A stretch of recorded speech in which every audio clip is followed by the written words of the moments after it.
Have you ever caught yourself making yourself smaller without anyone even asking you to do so?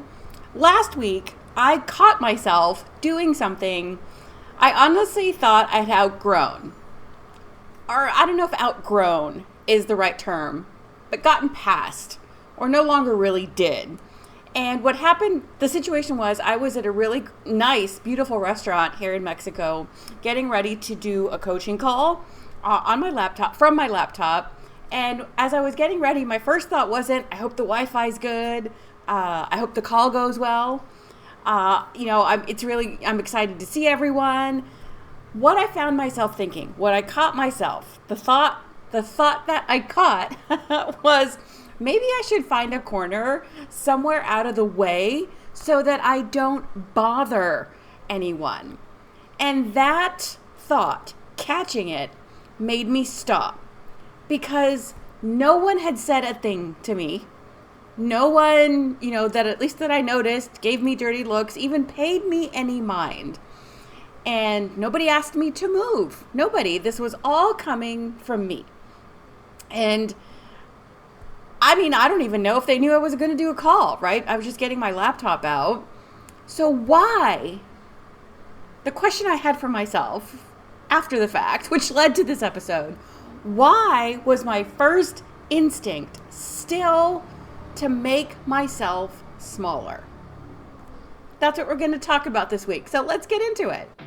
Welcome to the Rebel Manifestors podcast, where we flip the script on manifestation by focusing on embodying the badass chingona already inside you. If you're done playing small and are ready to become the main character of your own damn life, estás en el lugar correcto. You're in the right place. This isn't about waiting for the universe to hand you a better life. It's about becoming the mujer living it.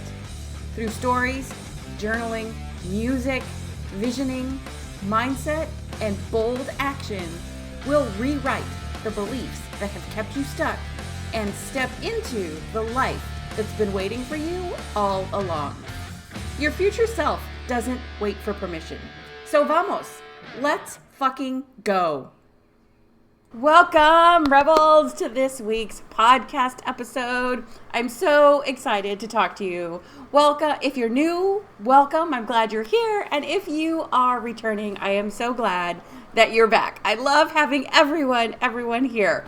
And so what I'm talking about in this week's episode is actually coming from a real life event that happened last week, actually a week ago. And it's about not making yourself small. You don't have to make yourself small. And it started with what I talked about in the intro. I was getting ready to do a coaching call from my laptop at a restaurant that we stopped at on purpose, specifically to do that. And the things that I noticed, that I became aware of, revealed something, much bigger, like an undercurrent, if you will.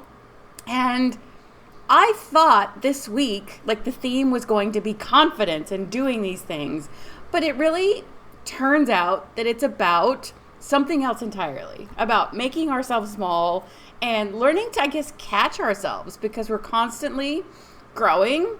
And the same habits and traits that we work on show up differently in different aspects or different scenarios in our life. So it's not a one and done for sure. So let me paint the scene so that you have a good picture of what was happening, what was going on.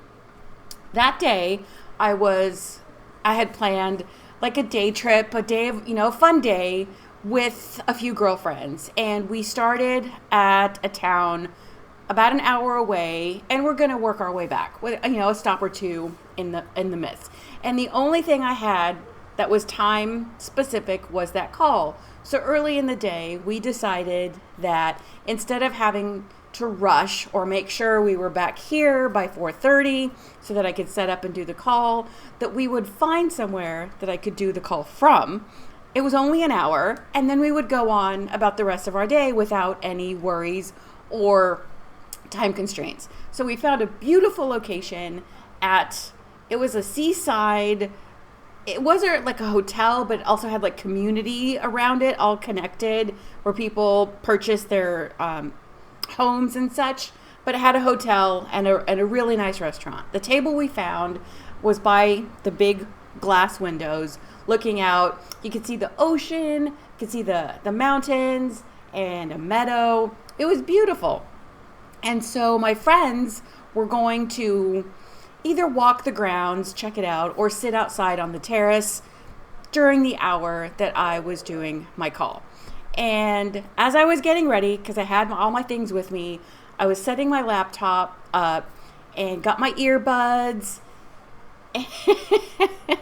And I'm laughing because I can see myself doing it.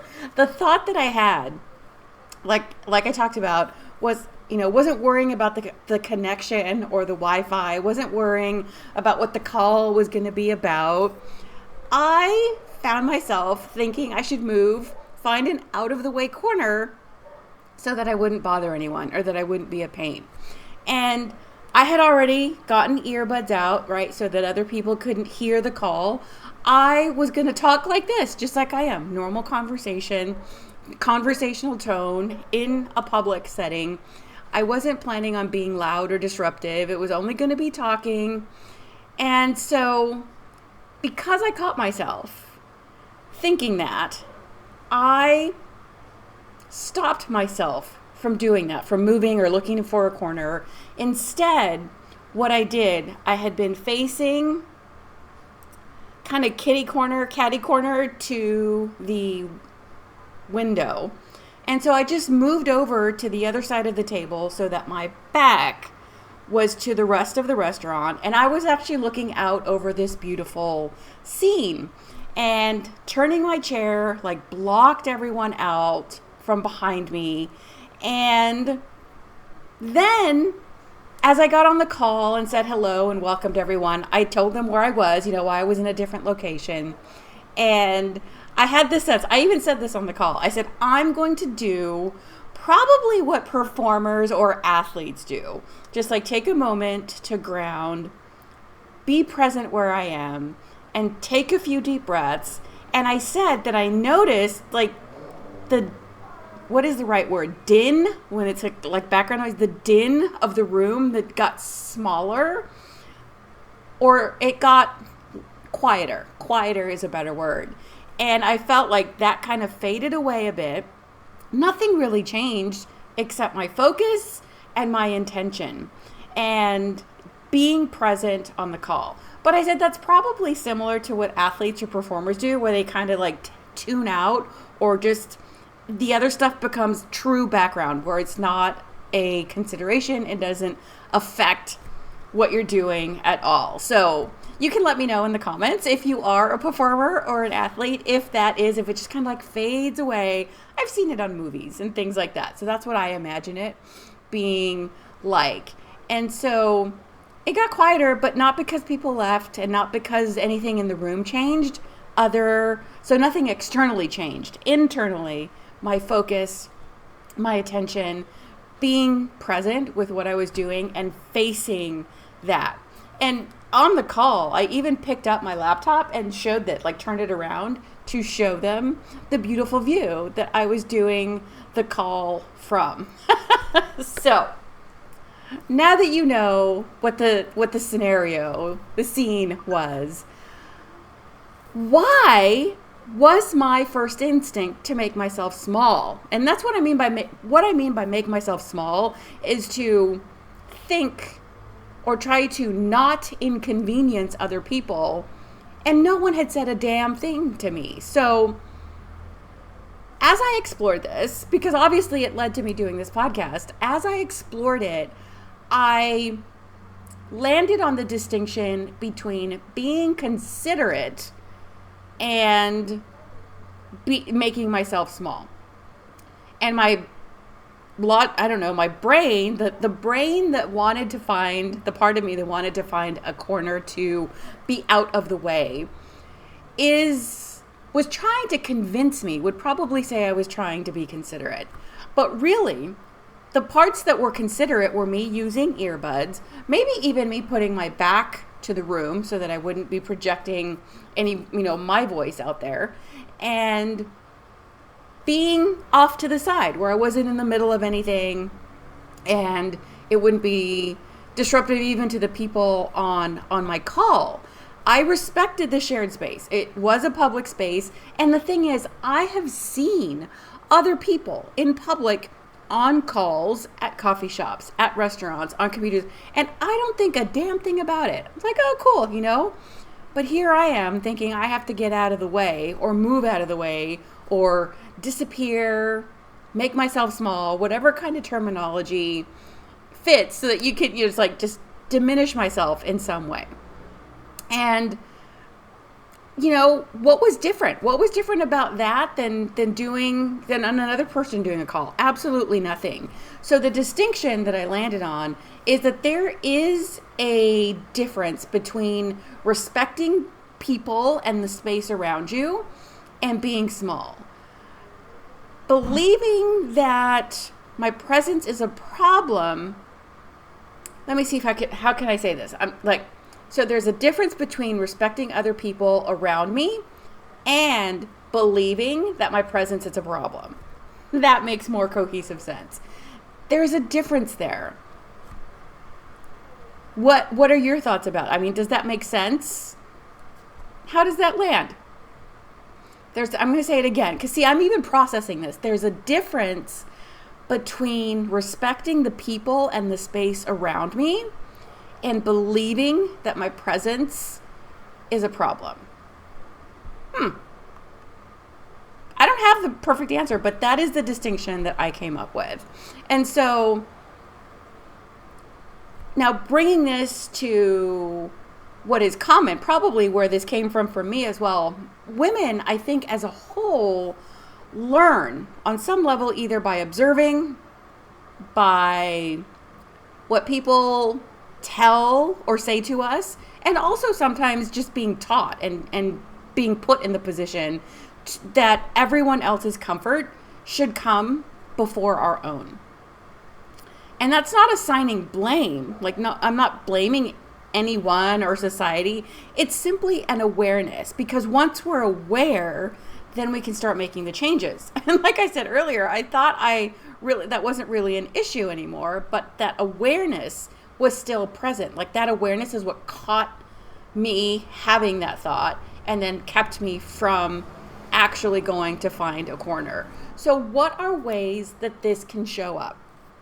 You might recognize some of these. You might also have other examples that I don't have on my list here. So one could be apologizing before speaking. Oh, I'm sorry to interrupt, or I'm sorry, but some kind of disclaimer or buffer before you simply say what it is that you have to say.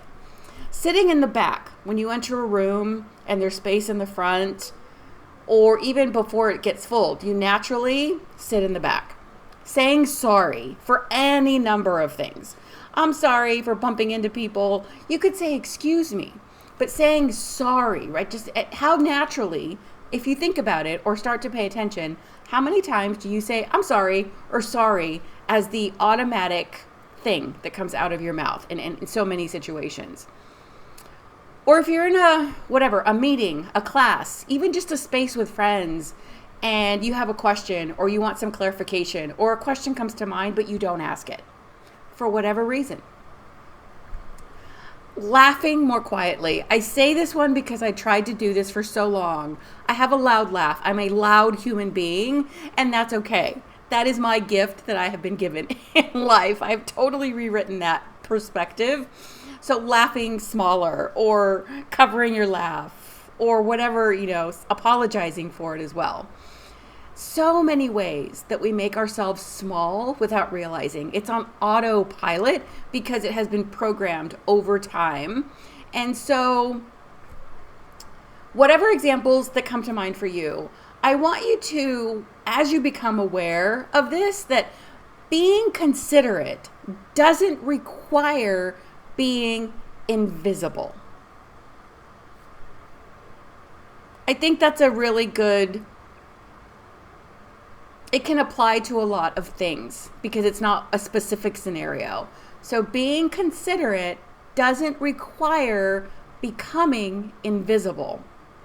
So some points to kind of bring this all together, or for me that I jotted down that I think are important for me to touch on, to point out to you guys, is that respect and shrinking are not the same thing. Respect, consideration, that is something that everyone is entitled to receive and be. And like I said in my example, being respectful was using my earbuds, likely possibly turning my back to face the room. Those things were considerate. Maybe, and I listened back to the recording, and I probably did talk in a little bit softer tone, but not like a whisper. But also, yes, I was in a public space and being aware of that. That is different than shrinking. Let me be out of the way. Let me find a corner where I probably would have been very uncomfortable trying to sit and balance my laptop and all the things and be effective and present for the call. So that's point one. Point two is managing everyone else's comfort is fucking exhausting. Do you notice that when you worry about how will they think, or what will they think? How will they feel? What do I need to say for it to come across right? It's easier if I just don't say anything because it's going to upset them. Oh, what kind of mood are they in when they come home or walk in the door or whatever the case is? All of that is exhausting. And then point three is that presence is much more desirable over performance, because performance, that's what asks, how am I being perceived? How can I show up? How can I speak? How can I present myself so that other people accept me, listen, invite me in, whatever the case is. And presence asks, who am I here to serve? And that can be you. It's not always someone else. Because being in service to yourself is speaking up when you have an opinion, asking the question, getting clarification, saying the thing that you want to or that needs to be said without worrying about how it's going to be received. Now, I'm not saying in the sense like, yelling and screaming and all that thing. Simply stating or saying or asking what you want or need to is serving yourself. And then for me, like in this instance, that's why I included this point, is I was being of better service to the people on the coaching call by being there at the table, not being uncomfortable, having, a nice comfortable place to sit, and maybe even having better lighting than I would have in a corner so that they could see me, and it didn't seem like I was in a, wouldn't seem like I was in a dark closet or cubby or something along those lines. So when my attention shifted away from how I was being perceived to being present on the call, they got my full attention. I was of service to the people that I needed to be of service to in that moment. So I hope that makes sense, that distinction. And if it doesn't, please include your comments or questions. This is an opportunity for you to do that. Even though it would be in type form, I am more than happy to maybe make a clarification video, do a post, maybe do another podcast about it. So if you ever have questions, comments, ideas, please include them in the comments of wherever you're watching or listening to this. I welcome that. Of course, respectful and all those things. But yeah, if you don't agree, that's okay. You don't have to agree. We are not all the same person. So here's the bits that I give you every week at the end of the episode. My manifesting me moment. And manifesting me, for those that may be new or haven't heard of this concept that I talk about often, manifesting me is the process, the ongoing process of becoming the version of us living and experiencing the things that we want, becoming whatever you see, the next version of us, the higher version of us, the future version of us. It has to start by the actions and things that we do now to become that person. So I call it manifesting me. So my question for you to consider as your manifesting me moment or thought, where in your life have you confused being considerate with making yourself smaller? Then, where could you practice being more fully present instead? So you might not have the answer right away. These are just things to keep in mind, maybe jot down, be aware of now that we're talking about it. And then I have a reflection. It's the Rebel reflection. And you can use this as a journal prompt or just a thought prompt, whatever works for you. There is no right or wrong. Because, write about or think about a time when your first instinct was to make yourself smaller. Maybe it was the answer to the question above. What story were you believing at that time? What was the story that thought came from? And what might have happened if you had stayed present? Or if you had, whatever the opposite is, right? Look at that and just as an awareness, as information, and see what comes up for you. And then my Rebel challenge. I have a challenge every week for you as well. It's not something that takes, a lot of time. It's just, again, more of an awareness thing. So this week's Rebel challenge is notice one moment when you instinctively shrink. Not thinking back, but like when it happens this week or whenever you happen to watch or listen to this episode or you think about this. Like me with the restaurant, right? I noticed it just at a random moment, an event. So notice a moment when you instinctively shrink. Take that pause, like I did with taking the deep breaths. Take the pause, whatever that is for you, and then stay where you are. It might feel a little uncomfortable. Allow it to feel uncomfortable, and then let presence be enough. So notice if you're putting in those disclaimers we talked about or some other circumstance. Take the pause and allow yourself to stay present and be in the situation. You will be fine. The discomfort feels awkward and you might feel like you're going to die depending on what the situation is, but you won't. I promise. And another thing, I always include music, so every week I give you a Rebel track, and this week's track is The Edge of Glory by Lady Gaga. So if you haven't heard it, play it. If you're familiar with it, play it too, but play it before doing something that you've been avoiding because you've been worried about how you'll be perceived or inconveniencing other people. Let the song, the lyrics, etc., remind you that courage isn't about waiting until the room is perfect or more people had left and whatever. It's not about waiting until the perfect time. It's about showing up and doing the damn thing anyway, because your mind will always find a way to tell you or try and convince you that it's not the right time or it's not the right thing to do because it is trying to keep you safe. So that's the track. If you're interested in checking out where many of these tracks come from, I have put together my Manifesting Songs playlist. It's totally free. You can find the link somewhere around where you're watching or listening to this. And it is comprised of songs that I believe, for myself, are designed to help you feel like anything is possible. And maybe it will inspire you to make your own Manifesting Songs playlist.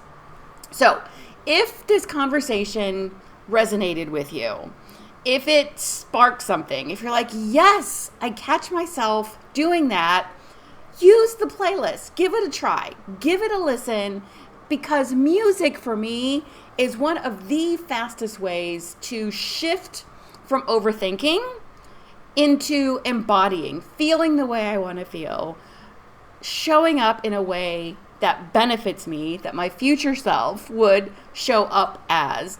And it's just a quick way to connect with feeling. That's really one of the many, many beautiful things about music.